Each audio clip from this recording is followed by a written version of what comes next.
Kay Carla lamang daw ba ginawa ito ng Team Kalingap?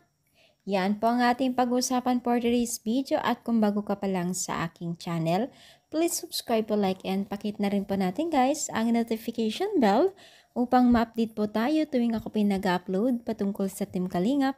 And please support po natin ang buong Team Kalingap, especially po sa Team Kalingap na sila Kalingap Rab at Kuya Bal.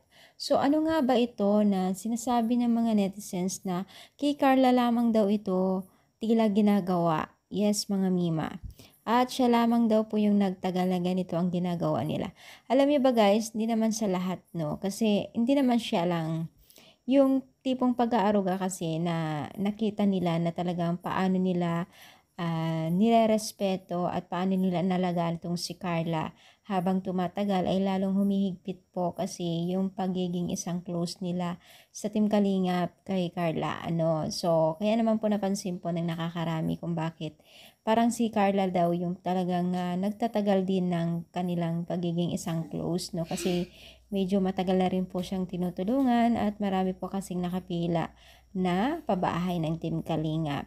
Yes, mga Mima, marami po kasing nakakapansin na habang tumatagal ay lalong mas mahigpit po yung pagiging samahan nila sa bawat isa sa Team Kalingap at itong si Carla. So patunay lamang talaga na itong si Carla ay marunong makisabay at marunong makisama at even din po sa kanyang magulang. At aminado nga si Carla dito na itong si Carla ay masaya siya tuwing kasama niya ang Team Kalingap.